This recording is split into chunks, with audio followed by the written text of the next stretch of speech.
We're in a state of no plan, no strategy, lack of knowledge, and lack of purpose. This is Uncle Stu, the old man on the block. And today we got, at least in our area, the one that we call our top cop and our brother that can bring knowledge, wisdom, and understanding to issues dealing with African American community and the police department. And so we're bringing on the one, the only, Nathan Daly.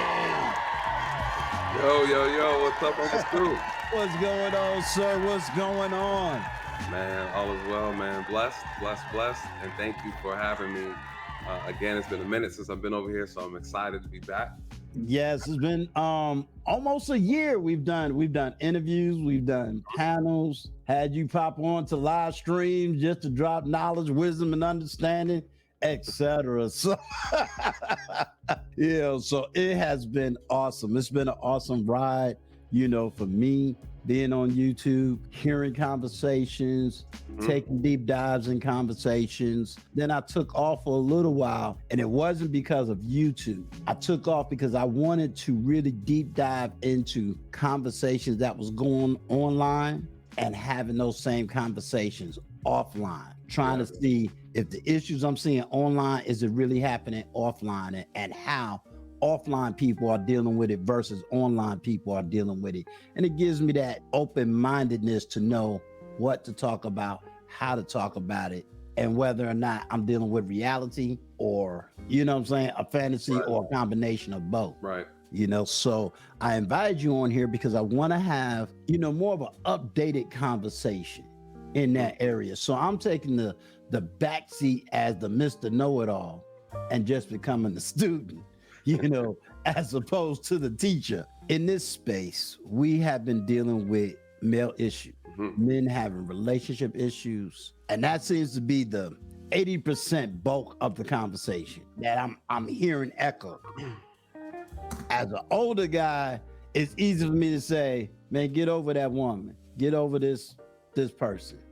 But I'm not a get over person because I know it's a process. I know that for me, if it wasn't for certain things that was already in place in my life, I could have been down a deeper rabbit hole than where I am. I recognize that, although I lost my dad last year, I recognize I had a father in my life. I know what a married couple look like.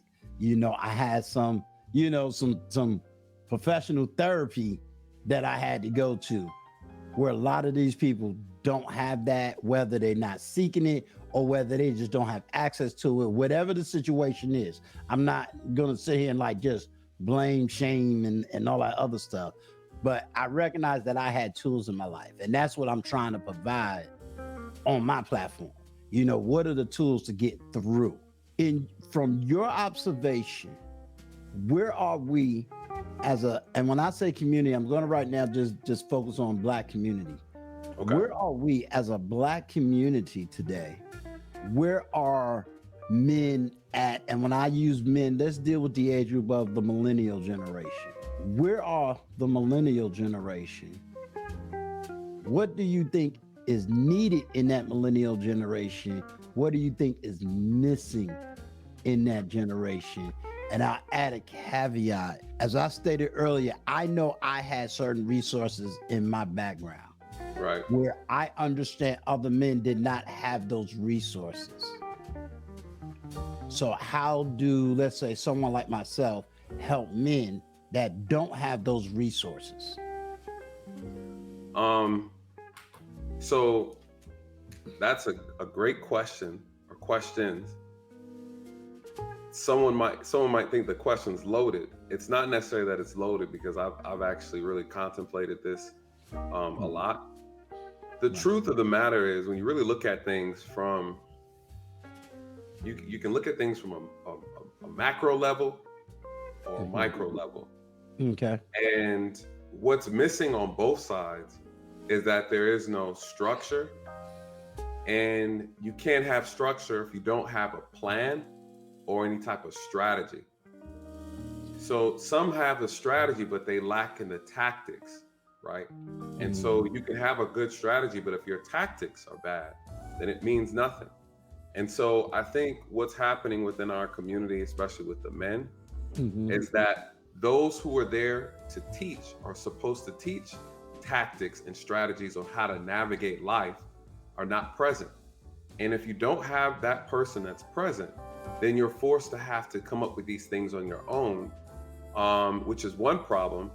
The other problem is people who do have someone there, fathers and mentors, they're present and they are teaching and giving wisdom, yet the youth or the generation that they're teaching are not listening. So that's the second issue. And I think you could attest to this, I can attest to this, Right. that you could have both parents who will give you the world, give you everything you need. But if you don't adhere to any of the lessons, if you don't learn or choose to make the choices necessary for you to be successful, then guess what? You're going to fail. And so what we see within our men a lot of times is we have men that either they're absent of a mentor, a male mentor, they're absent of a father, an active father, or they have a father, but the father's no good. So then therefore he's not really even teaching anything of value to the son anyways. And so as a man, then you grow up having to learn on your own, or you're being taught by your mother. And so this is, we're operating out of order. And, you know, we've gotten away from a lot of traditional values, a lot of conservative values. I'm not saying they're right or wrong, but what it is when you have structure, whether you agree with the structure or not, the structure is there for a purpose. Right. It provides a sense of, it provides a guide, a pathway, something for you to follow. It gives you things and tools so that you can prevent making the mistakes that the person before you who did their journey already made. You know, I see this with people in my own family. You know, I have nephews, you know, who sometimes they go against the beaten path.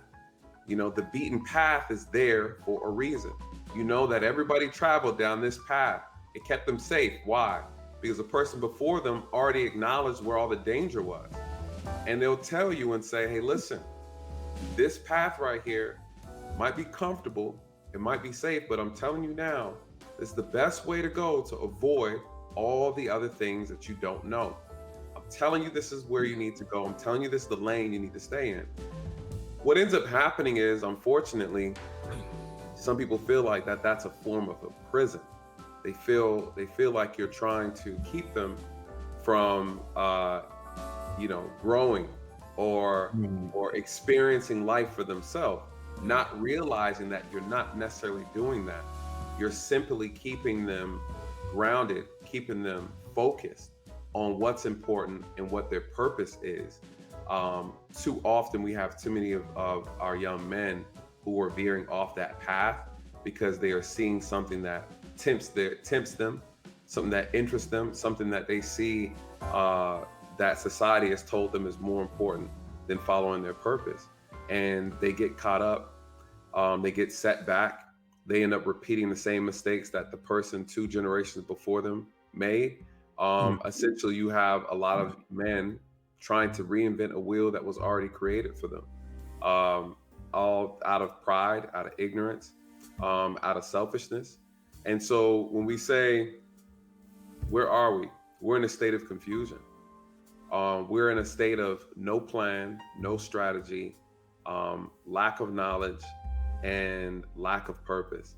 And when you are in a confused state like that, you're easily controlled, manipulated, and you're easily dismantled.